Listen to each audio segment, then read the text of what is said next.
Okay, so let's talk RHNY. Get ready for some shakeups, right? Season 16 casting for The Real Housewives of New York City is apparently well underway. And it looks like it's promising some pretty significant changes and, fresh dynamics for the franchise. First up, we've got some confirmed returns. Season 15 favorites Erin Lichy, Slade Silva, and Jessel Taank are all set to come back for Season 16. And you'll actually see them at BravoCon this November. Now, on the flip side, Brynn Whitfield and Rebecca Minkoff, they've already announced they're leaving. Jenna Lyons' status, though, still kind of pending. And interestingly, Ubah Hassan and Raquel Chevremont weren't part of recent casting talks, which might signal a bit of a shift. Next, it looks like the new season's going to introduce several new faces. There are apparently 5 newcomers in the final casting stages. We're hearing names like Today Show host Sheinelle Jones, Martha Stewart's makeup artist Nicole Daisy Toye, celebrity stylist June Ambrose, real estate developer Erica Faye Jones, and Sarah Wettenhall, who owns places like the Colony Palm Beach. Pretty interesting group, right? Andy Cohen did confirm recently that a few have been determined, but he said the cast isn't totally rounded out yet. Kind of reminds you of what Brynn Whitfield said when she left, right? That cast members are just temporary custodians. The show really belongs to us, the viewers. And if you're wondering when all this happens, production for Season 16 is looking like early 2026, with a premiere probably summer of that year. So, that's the rundown on the returns, the potential newbies, and the timeline for RHNY Season 16. Next, we are going to talk about reality TV stars Teresa Giudice and her husband Luis Ruelas. They recently opened up about their marriage, their family life, and what they're each up to individually. It really gives us a glimpse into how they manage their super busy lives. So Teresa and Luis, they got married back in August 2022, right? And they've got this whole system for keeping their blended family close. That's Teresa's 4 daughters and Luis's 2 sons. They do the modern stuff, like group chats, full of memes and emojis. But they also really stick to old-school traditions.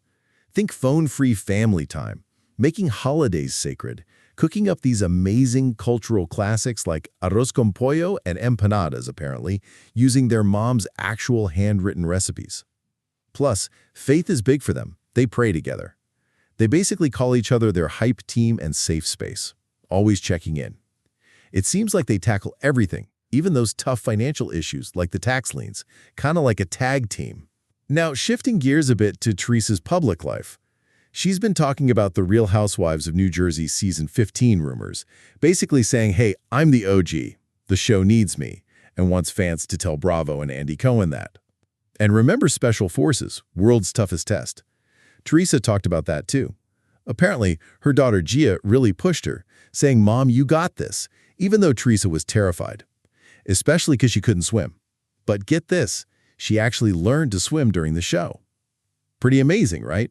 Meanwhile, Luis, he's launching this new business venture he calls live commerce. He describes it as kind of like QVC meets TikTok. The whole idea is to help brands and creators connect with their fans and turn them into customers in a really authentic, kind of fun way. Luis calls it bringing the Latin hustle to the forefront of how we'll shop in the future. So this was today's update about Teresa Giudice and Luis Ruelas. Let's now move on to next update. Next, we are going to talk about the significant shakeups coming to the Real Housewives of Orange County, because producers are eyeing big cast changes and, celebrating the show's landmark 20th season. So word on the street is Shannon Beador might be looking at a demotion, maybe down to a friend role for next season. It sounds like producers are finding her kind of tough to film with lately. Apparently, she's not really budging on reconciling with some castmates, and, well, there have been frequent emotional meltdowns. They're even prepared to just move on without her if she doesn't accept the smaller role. Now, remember that whole thing with Shannon's friendship fallout with Katie Janela? The one who supposedly showed Alexis Bellino that secret voice recording of Shannon's meltdown? Well, speaking of Alexis, it looks like Alexis Bellino is actually set for a full-time comeback. Yeah, the plan is to really zoom in on her journey with John Jansen, both before and after their marriage. It seems the execs are kind of rethinking their decision from last year, when they sided with Shannon over Alexis. So, the ideal lineup for Season 20? Looks like Alexis joining Tamra, Heather, Gina, Emily, and Jen as full-timers. And Gretchen Rossi? She's expected to pop up as a friend of if she wraps up this season well. Plus, they're bringing in someone new with ties to Heather and Gretchen's Newport circle. And for that big 2-0 anniversary? Oh, they're planning something special. Producers want to bring back some familiar faces, legacy OC housewives like Vicki Gunvalson, Gina Keogh, Kimberly Bryant, Joe De La Rosa, Lori Peterson, maybe for a big party or dinner. You might have seen Joe De La Rosa around recently, actually. Oh, and despite any rumors you might have heard, there are zero plans to end the franchise after season 20. It's sticking around. So this was today's update about the potential cast changes and 20th anniversary plans for the Real Housewives of Orange County. Let's now move on to the next update. Next, we are going to talk about the recent home purchase and housewarming of Danny and Nia Booko. So, Danny and Nia Booko from the Valley, they just bought this really nice, nearly $1.3 million home out in Santa Clarita. Makes sense, because their family's up to 6 now. New daughter Adelaide joins big brother Asher and twins Isabella and Zaria. This new place sounds pretty perfect for them, packed with amenities. Okay, imagine this. It's a spacious spot, almost 2,900 square feet, 5 beds, 3 baths. Got those nice mountain views, and yeah, its own pool. Inside, real open floor plan, limestone flooring, recessed lights, bright and modern. The kitchen's got the high-end stainless steel appliances, a walk-in pantry, and a big quartz island. Upstairs, the main bedroom opens onto a balcony with views over Plum Canyon. The main bath is pretty luxe, soaking tub, marble, double sinks. There's also this versatile loft set up as a gym for now. And the backyard, total resort-style pool with a safety gate, turf lawn for the kids, and a covered patio ready for entertaining. And of course, they had a housewarming. Months after buying, they had their The Valley castmates over. Folks like Kristen Doty, Brittany Cartwright, Jessie Lally, Michelle Saunier, Jasmine Good, Melissa Marie, and Zach Wickham were all there. It looked like a fun, country-themed party, cowboy hats, string lights, balloons. Caught some glimpses on Instagram. Sounds like it happened right in the middle of filming season 3 too. So this was today's update about Danny and Nia Booko's new Santa Clarita home, and they're the Valley cast housewarming. Let's now move on to the next update. Next, we are going to talk about Real Housewives of Orange County star Emily Simpson, as she recently tackled a bunch of claims and questions, including a pretty wild rumor about her marriage. So, apparently there was this clickbait post going around, actually from Kim, claiming Emily and her husband Shane were splitting up. Well, Emily shut that down fast. During an Instagram Q&A on September 12th, she straight up called the whole separation thing fake after a fan showed her a screenshot. So, yeah, that rumor's done. She also talked about opening up about her son Luke's struggles right there on national TV. And get this, she said she has not at all regretted that decision. In fact, she highlighted how amazing the support was, just invaluable, she said, from thousands of other moms reaching out with DMs. They shared hope, advice, their own stories, and these interactions even led her to find out about and get Luke tested for Pans Pandus. And what about that podcast she does with Shane, Legally Brunette? You might think doing a show together would add stress, right? Nope. Emily actually admitted it has enhanced the marriage, far from causing problems. She thinks people really dig it because it's just them, Authentic banter between a married couple talking about legal stuff and true crime in a fun, kind of witty way. Sounds like she genuinely enjoys doing it with him. So this was today's update about Emily Simpson's recent clarifications regarding her marriage, son, and podcast. Let's now move on to the next. Next, we are going to talk about Alexia Nepola's recent revelations from her appearance on Watch What Happens Live. So, Alexia sat down with Andy Cohen, right? And she kicked things off by teasing this major RHOM reunion moment. She called it something huge, something that apparently made both her and Andy fall off their chair. Sounds pretty intense, huh? But she hopes they all left the reunion in a good place, ultimately. Then, the conversation turned to that whole thing about her being Marisol Patton's mouthpiece. Alexia kinda denied it at first, but then, yeah, she admitted, okay, maybe she did act as Marisol's voice in the past, especially when Marisol was afraid to speak up herself. But she says Marisol's different this season, though maybe Alexia's still a mouthpiece, a little bit. She also got real about Adriana Demora's shady confessionals concerning her ex-husband, Todd Nepola. Alexia admitted those statements were pretty hurtful, which, yeah, that's tough to hear, especially since she noted Adriana herself did like Todd at one point. It definitely illuminates that tricky friend dynamic they've got going on. Oh, and get this. She was asked about Tom Schwartz labeling her as his crush. Alexia seemed totally caught off guard, but found it very flattering. Called him cute. Said seeing him at BravoCon would feel different now. Huh, gotta love a crossover. And she didn't hold back on quick thoughts about her castmates either. Described Stephanie Shajay as bossy, Lisa Hochstein as late, and Larsa Pippen a show-off. She even pointed out Adriana Demora's greasy hair, said Julia Lemagova had a hard time getting her message across, and that Gertie Abergera was always trying to fight us. Wow. And about those texts between Jody Glendon and Larsa, Alexia basically advised staying out of it, saying they haven't really read them and the guys should stay out of it. So, this was today's update about Alexia and Nepola's recent revelations.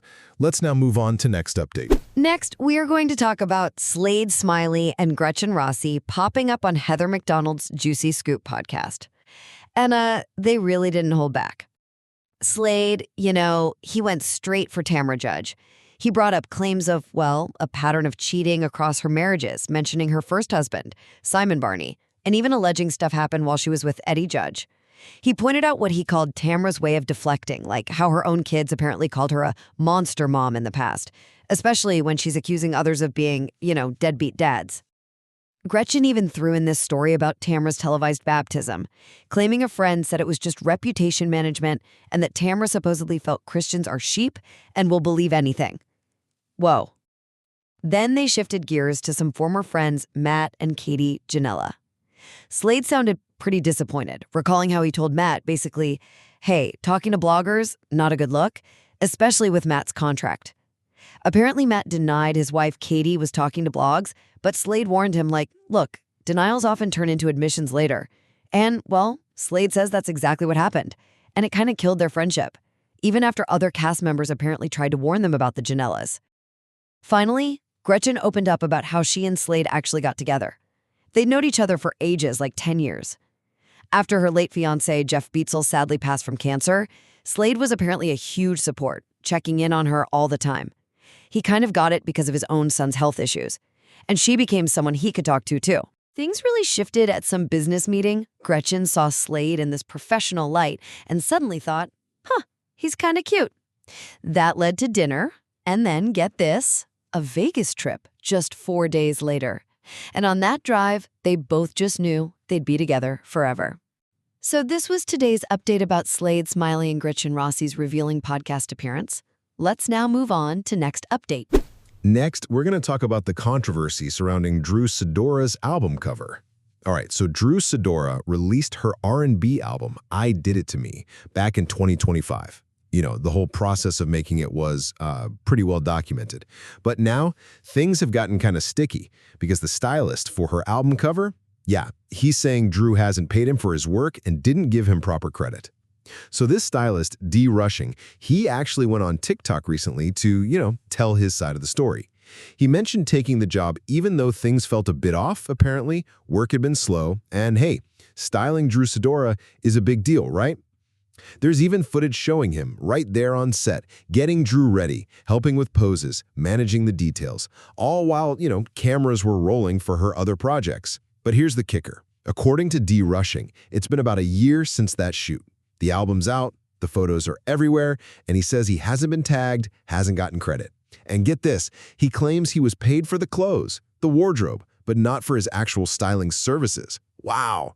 So he ended his video with a warning, basically telling other creatives, look, get paid up front, protect your work. So this was today's update about Drew Sidora's album cover controversy. Let's now move on to the next update. Next, we are going to talk about a heartwarming family update from an original cast member of The Real Housewives of Orange County.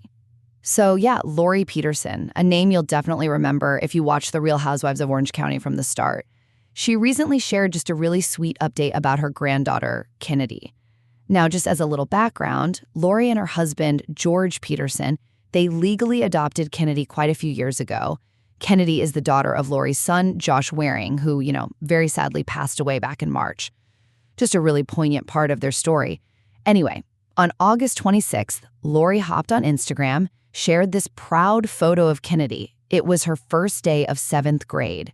And you could just feel the pride in Lori's caption, okay? She talked about watching Kennedy grow into this smart, kind, and beautiful young lady, and she wished her a school year just filled with new adventures, learning, laughter, and friendships. So nice. And this got a lot of love from fellow RHOC alums, too.